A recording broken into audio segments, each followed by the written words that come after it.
Well, then we will go ahead and press on with Commander Languit's presentation. Good evening, everyone. Can you guys hear me okay? Loud and clear. Oh, perfect. And then I don't know, for those of you in person, we do have Amir Chapel assisting us with providing the numbers and statistics into a visual. I don't know if that was pushed out to you guys or if you guys able to view that. Where we're presenting, of course, the last 30 days or the last month's numbers, and we also compare that to the few previous months before that. So, Mike, is that available for everyone or no, not at this point? Well, let me give this a try. You're going to have to let me share the screen, and I'll have to go and find it. I did download those. I didn't get home till 4:30. And that's the first thing I did. Just try to download those. Let's see here. All righty. Now, the question is, get back to the wood stuff and put a share screen. I need to, yeah, I need to get back to here. Come on. There we go. Share screen. There we go. Green button. Well, this. Yeah, just click on that. There we go. Well, how does that look? I think Amir did a great job on it, and in the spirit of transparency, and just to kind of see, where we are at in the Southeast Heights, of what type of crime is occurring and where it's occurring. That's what it's important for us as police officers, so we know where to deploy our resources. But then for the community, it's important for you guys to know what's occurring and how much of that is occurring. So when it comes time for us to ask for more resources and help from other organizations, we're addressing the issues that need to be addressed. So, I don't know if you want to go scroll down, Mike. I was just going to go through just how we kind of presented it, where we have different categories. So this report was taken from May 19th to June 15th.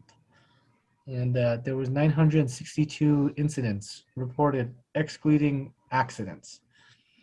And for those incidents, we have them broken down into crime categories. And the first one is crimes against persons, where we had 119 aggravated assault and batteries, 8 criminal sexual penetrations, 244 domestic incidents, 1 homicide, 1 kidnapping, 40 robberies, and 10 simple assaults.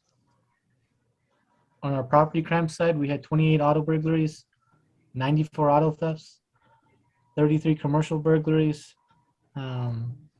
We had 72 larceny and forgery type incidents, and we had about 37 residential burglaries.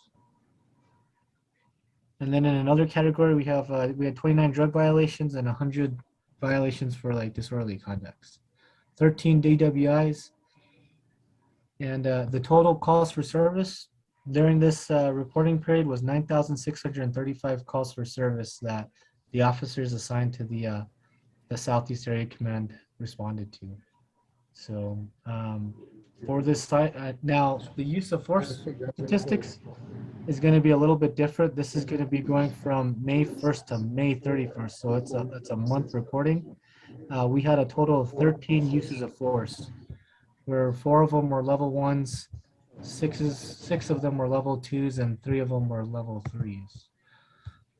Okay, I'm just learning how to share my screen here and scroll through these in the right direction. So you want me to back up on any of these? No. If you want to keep it here, and I will tell you, the Southeast Area Command compared to any other area command, we have the highest uses of force. But then again, we do also have the highest on-sites and the highest numbers of arrests. So our officers are really just busier. They're making more contacts, and with more contacts and more arrests, we of course there's going to be uses of force. Now, of course, we want to make sure the force that we're using is in policy and within the law. So yeah, for last month we had 13, uh, six of which, oh, I'm sorry, yeah, um, nine of which were investigated by the Internal Affairs Force Division, and then four of which were investigated by the Southeast Area Command, Chain of Command. So these are the usual numbers that we provide every month. We just kind of wanted to give a visual. And I will tell you in the middle of this right here, there was the number for March is accurate, 9357, but April, that was a typo. So we actually got the right number, because I would find that like better buy a lottery ticket if we had the exact numbers of calls for service. And that was a mistake. So we verified that. So I could get with the mayor and give him the right number for April. It just turned out the analyst that pulled it forgot to update this one area, which was calls for service for the month. As you can see, we're trending upwards, and this is something we kind of expected. You know, as it gets warmer, you know, there's a lot more, you know, vehicle traffic, foot traffic. People stay out later, longer, which generates more calls for us. I will tell you, and I don't have it in the presentation, but what I like to do is, you know, it's always good for us to do a year-to-year date comparison, or like a month to where we were this month compared to last month. But a lot of times when we recognize trends, certain specific crime trends, or or hot spots that pop up, um, sometimes we may not want to wait a month to adjust our strategies and our plans.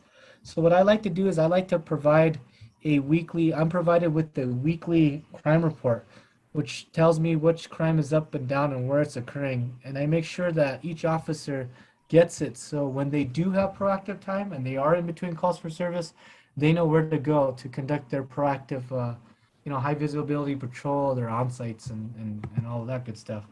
And I can tell you what I track for the violent crimes overall, and this is a year-to-date comparison. Um, we're trending in the right direction. Aggravated batteries and criminal sexual penetrations. Aggravated batteries is down 22% compared to last year. The criminal sexual penetrations is down 59% compared to last year. The only one that is up is robbery. And we're working with the other divisions within APD, our specialized investigative units. We have our other specialty units like motors and our tactical officers helping out. This is a crime category that we still need to work on. Again, we're up 50%, so that is concerning. So a lot of the now that we're kind of coming off of our violent crime attack plan for the Pennsylvania and Central area, we're going to be adjusting to really focus on how do we bring down that robbery. And I don't know if you guys recall me reporting in previous months, it was always robbery, auto theft, and ag assaults. And I'm glad that the ag assaults and the auto thefts have trended in the right direction. So now we could really focus our attention on the robberies, which leads me to property crime. So auto theft, we're at 2%. So what that means is we've had 672 incidents compared to 658 in 2021.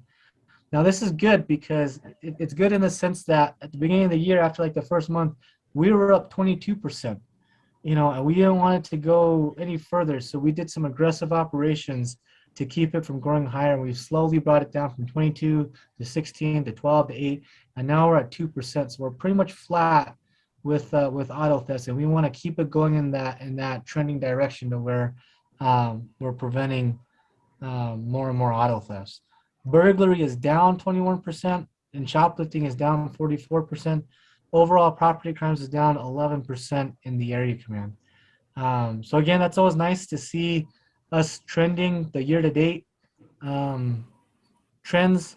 But at the end of the day, you know, even like, and I know I've said this before, you know, we don't want, you know, even one aggravated battery and assault to occur. So what we really look at too is, besides the numbers, is we try to really have our crime analysts read the actual reports to figure out if there's any trends that they can identify for any of these specific crimes, to either point out if there's a serial offender, or if there's just some type of, education that needs to be put out to the community because they've picked up on a trend. So really kind of doing that qualitative dive into what's going on just versus looking at the numbers.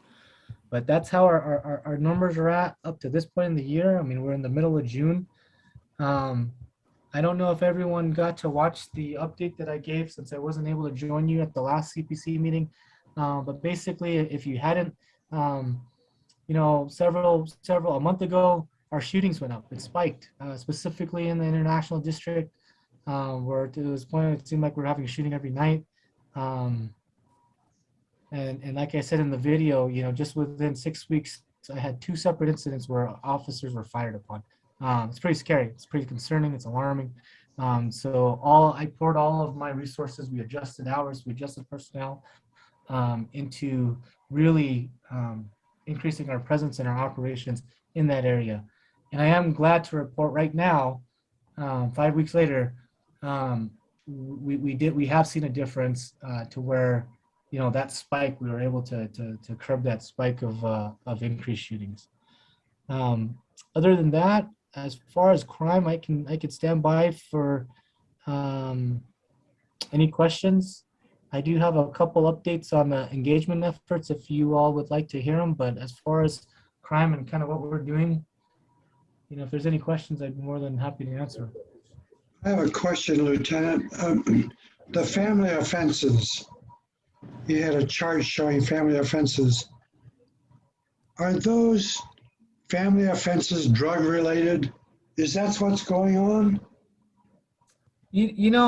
I could definitely honestly say yes, some of them, but I don't have the exact number. What's comprised of that category is not just domestic violence calls, but also domestic disputes where there may not be any violence, but police still have to respond. And also escorts, domestic violence escorts, where a family member has to be escorted to go get property, right? As far as how many involve narcotics and controlled substances, I know some of them do, but I don't have a breakdown of how many involve narcotics, to answer you, sir. It'd be nice to know how many are possibly drug-related offenses. I asked that question because I have a friend from our church who has some terrible problems with her family, and many of the issues involve drugs. Right. No, I completely agree. I just don't, I'll be honest with you, in just my opinion, I just don't know how much. I think it'd be great. I think it could do some really good to have that information. I just don't know. I would caution how accurate that information though is, because again, our scope is to investigate, domestic issues, right? Unless if there's a charge for like trafficking, like controlled substance or possession, that's present along with those domestic violence, like, I guess, how do I say it? Like, if it's outside of our scope, it may not be, we may not be able to accurately tell you how many do have drugs present, how many don't, because we may not be collecting that information on a specific incident because it's not within our scope to do so, if that makes sense. Yeah, and there was another question asked, are some of those offenses alcohol related? Somebody gets drunk or, violent. Right, and I know for that one we can pull that information pretty quickly. And I couldn't get into specifics on like how much alcohol, how drunk were they, but I know our officers, there is a reporting, a place on the police report to check off if alcohol was a factor. So I mean that would be that number could be found pretty quickly. But as far as an analysis on it, we may not have that. Thank you. Could you go over the different levels of use of force? Sure, absolutely. So with use of force, per the amended CASA, the first amendment, the first time we amended the CASA, we switched from uses of force and serious uses of force to a level system. So we have level 1, level 2, and level 3. Level 1 use of force is force that's most likely only going to cause transitory pain, and there's no injuries.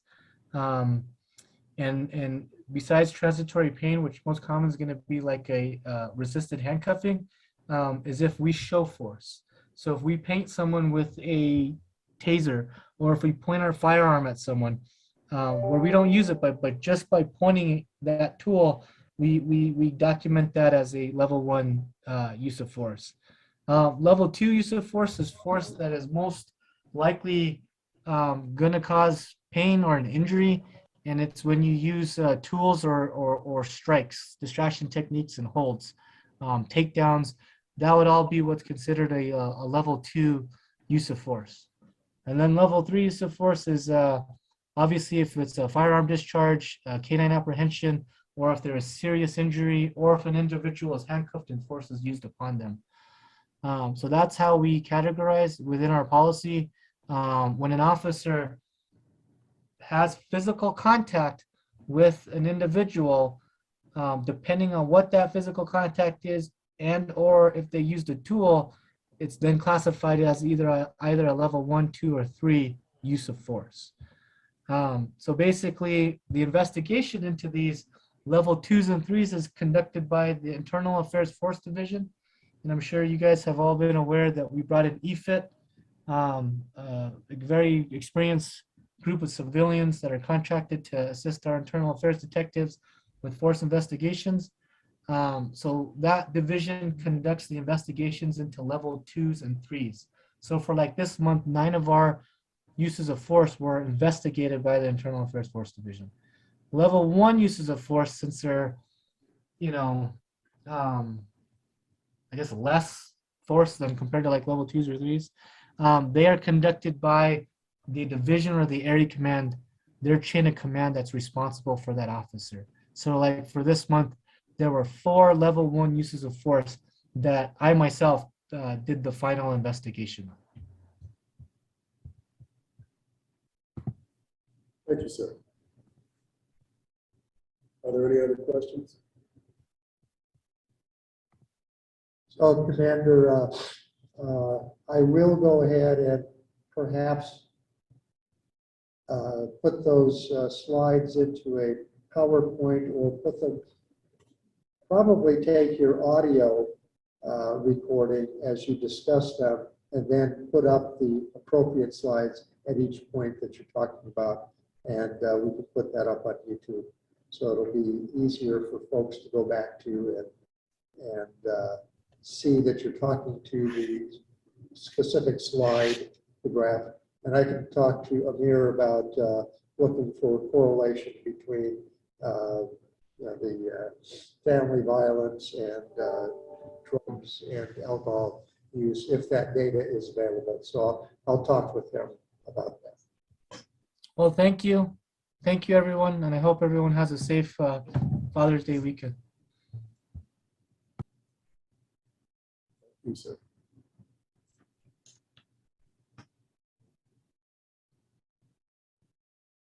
Well, goodness, we're 45 minutes out from the end of our meeting.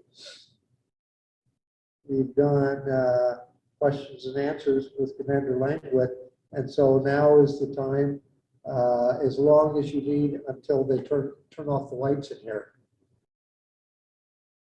to bring your concerns, questions, suggestions, recommendations, anything that is relevant to fostering greater public safety and prosperity. So come on up to the table. And if you're in the attendee room, put your hand up, and I will raise you to the level of being able to speak. So Mike, I had a question. Was the coffee with the cop, wasn't it this morning? It was this morning. Both Susie and I went at slightly different times, and we had some good discussions there. In fact, I have a couple of folks to get in touch with about some recommendations that they've had. So yeah, let's go ahead and let's Sandra, right? Yes. This question is for Commander Languit. Are you still on? Yes, ma'am. Good evening and thank you for your service as always. My question is regarding the shot spotter. There seems to be obviously a lot more gunshots in the evening, every evening. And I'm wondering if the data that's collected, if it is public information or not. You know, to be honest with you, I don't know if it's public. I mean, I imagine it has to be, but I don't know if you would have to do an IPRA request to get it. I don't, I mean, I know last time we had brought sex crimes detective, the special victim section, to give a presentation. I could get in touch with Commander Torres from the Real Time Crime Center and see if he could to come and talk about ShotSpotter and answer that question, because I don't have the answer. I will tell you this though, you know, you as taxpayers have invested a lot of money into this gunshot detection technology, right? And where the majority of the Southeast Area Command is equipped with this gunshot detection technology. So the fact that it was such an investment, I think every officer and detective should be utilizing it. And I will tell you, just with our turnaround, with officers leaving, being transferred, we have new officers coming out, getting assigned. Once upon a time, we all received the training. Do we actually use it? So and this is something we just talked about last week. So we're bringing ShotSpotter, the company, back in the town. They're doing a second round of training. We're gonna, I know I could tell you, I could just speak for my area command. I'm having every lieutenant and sergeant make that part of their internal inspection process to ensure that officers have their accounts and they're proficient with it. Now, do I expect the officers to turn on the software on their phone or on their computers if they're going to an active call where the scene is not safe and there's bullets? No, absolutely not. They need to be focused on, you know, where to stage their equipment and their safety tactics and all that. But the benefits that this technology can provide, to where we can locate the shell casings down to like a precise, you know, location, which could help with the investigation purposes. And that's when we plug it into NIBIN and we connect it to other cases and we talk to our friends from the FBI and the ATF. After the scene is safe, officers, then I think it's very reasonable, and that's how it should be. Well, then guess what? Let's turn on the ShotSpotter and see if we can find these rounds and casings to help with these cases. So I'm sorry, that was a long-winded answer, Sanjay. I will tell you. Oh, that I appreciate that. I'll ask the commander of the Real Time Crime Center if it's public information, because I don't know. I do have the app, so I see all of these shots. It's like a pinball machine where I'm getting the alerts. But it's in the app is running in the background of my phone, and I want to see where the rounds are coming from. And I don't want to put Commander Languit on the spot, but he's very great at like allowing my program to pilot certain things. And we've definitely used the ShotSpotter information, and we piloted it last month, and we're going to bring it back this month. We called it a walk-in one-stop, for the area which was up here on Bell Street. That's one of the streets that's very that has a high, very active. So we took resources to the community, and then we walked around, knocked on doors, and people came out and engaged with us, and we saw what they needed in that community, and we're going to continue to do it. Okay, great. Thank you, Commander. Have a good evening. But don't go away. You can step back if you want. It's for Commander Languit. Can you briefly describe NIBAN, because perhaps most people here are not familiar with it, and why it's important to collect those shell casings?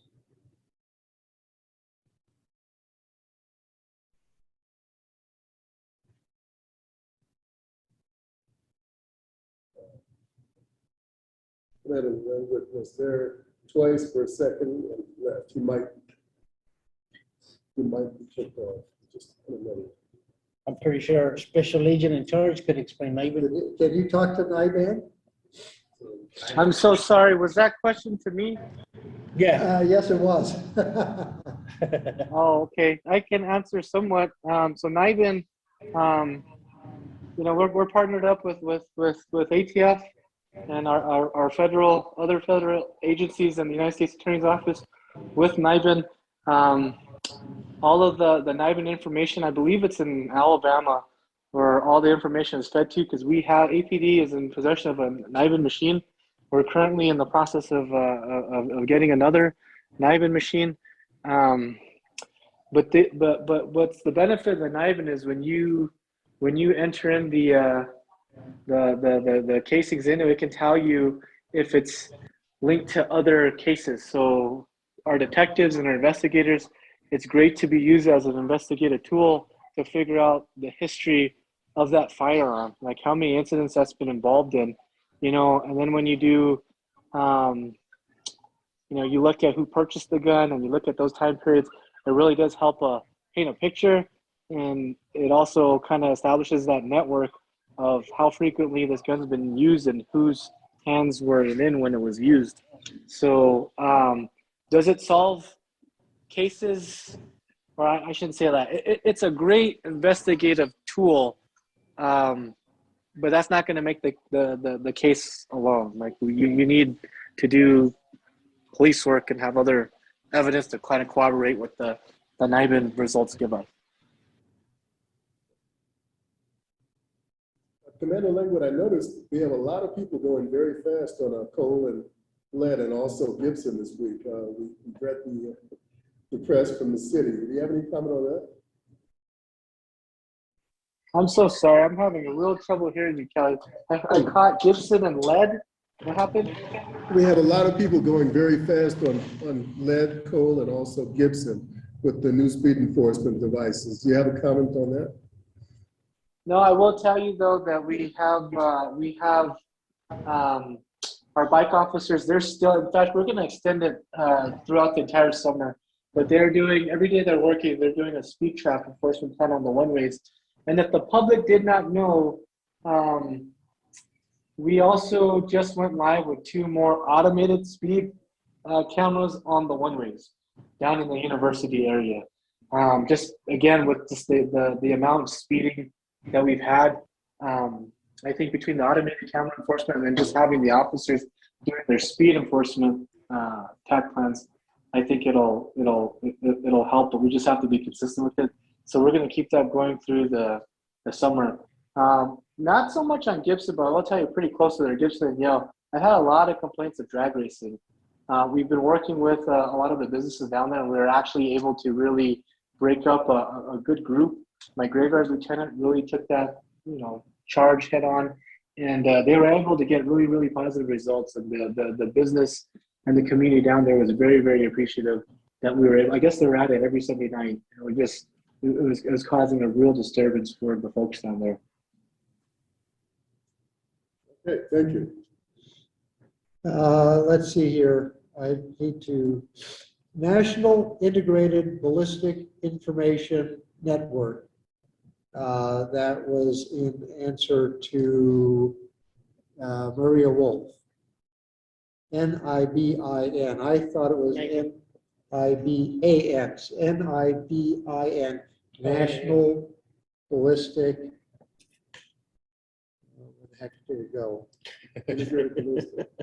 National Integrated Ballistic Information Network. So And I could just comment on that. So how does that complement, Shot Spotter and license plate readers? Like a lot of the technology that you have funded us for. A lot of times we got shots fired calls, and you guys know how it is. Depending on if there's tall buildings, short buildings, it sounds like the gunfire is coming from in front of you, but actually it's behind you. Well, this gunshot technology, it's pretty precise too, where, and of course nothing's perfect. I mean, there's echoes and stuff like that, but for the majority, I mean, you have technology telling us like pretty much within feet exactly where those rounds are. I will tell you, we had a shooting 2 nights ago, last night, San Mateo Central area, where the shot spotter picked up the first volley, which was 6 rounds. And then the second volley up on Levada, so a block up from where the shooting happened, it picked up a volley of 5 rounds. Officers were able to locate the first 6 rounds, or on the second volley was another 6 rounds. We were able to locate 5 out of the 6 casings from the second volley. So this technology is really helping us find these casings. And then when we plug it into NIBIN, we're able to see the history and how many incidents and crimes that this gun has been involved in, right? And then you look at our license plate readers that we have at a lot of the intersections now, you know, to where we can go back, and if we have license plate readers on every other corner, every other traffic section, we could pretty much, it's like we could pretty much map out if a vehicle is involved. Yesterday's case, a vehicle wasn't involved, but let's say there is, we could pretty much map out where they came from and where they're going to, just based off the license plate readers. So that just goes to show, you know, technology, in my opinion, is only good as the people that are invested, involved, next to it, are officers, but it can really help us do our job easier, more intelligently, more efficiently, more effective. Are there other questions or comments about this? Because I can always blab a lot. Would you like to talk about reporting of shots? This morning on Nextdoor, I read this long, I call it a rant channel, about how many shots they heard, what time. They never give their specific location, how far away they thought it was.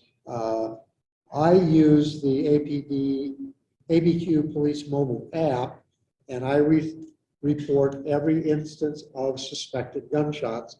I tell them where my address is, how far away it sounded, how many shots there were, how fast they were, whether it was screaming and cars driving away and stuff like that, which they always ask about anyway, and the direction. And if we have, instead of people getting up in the morning on Nextdoor and saying, hey, I heard shots last night, did somebody else? That's not as helpful as saying, I heard shots 3 minutes ago, approximately 2 blocks away, 5 shots in a west-southwest direction from my house at this address. So I know that there are a lot of people who complain about 242 cops, they're on hold forever. And I know that 911, sometimes there are other more urgent things to be reporting on 911 than I think I heard shots. Of course, if you heard them right outside your house, which we did one time, we called 911. But could you talk a little bit about the various ways of reporting and how helpful they might be relatively? And that's for you, Commander Languit. You know what? I may have to do some homework on that one. I'll be the first to admit if I don't know something. I would think in that specific situation for reporting gunfire, where you're per se not the victim, right? You just want to like, hey, I just heard this, and everything like you said, which is all great information. I would think the only ways to report it would be 242 cops or our mobile app, right? That'd be the best ways to get us that type of information. But you know what? Let me make a note of that too. We can have an offline discussion sometime and do an FAQ about this. I will once again tout the relative benefits of the app. I typically get responses within 7 minutes on various kinds of calls that I make. One time I was reporting a man lying on the street. I wasn't sure if he was dead or not. I took a picture, sent the address. I had a phone call within 2 minutes from dispatch. Well, So that doesn't happen. That doesn't always happen. I'm glad to hear. I'm always happy to hear stories like that, you know, but depending on the day and depending on how busy it is. But yeah, you know, to answer your question, I think giving us a phone call to the non-emergency number or putting it on the app, because like you said, that's very useful information. And let's say it's not a busy day and we have officers in that area. If we could, the more guns we can get off the street, the better, you know, so that's information we should have. and if we had 20 people using the app at 2 o'clock in the morning, within a minute or two of the shots. And they said it was west from me, sounded like right outside my house, or it sounded like 3 blocks away south of me. They could do triangulation. That's basic math and geometry. So, Well, I will tell you this, and in fact, I heard it today. Our supervisors do a great job where we do get shots fired calls where citizens will call in. Hey, I heard shots, it sounded like it was 2 blocks to the east. And in fact, I heard Lieutenant Gerard Bartlett, everyone knows him, best lieutenant I have, said, was there a shot spotter, PD? Right? And there are times where PD can say, the radio can say, you know what, there was a shot spotter, pretty much like 60 yards away from where this caller is saying it. So again, another, it just shows another use of the shot spotter.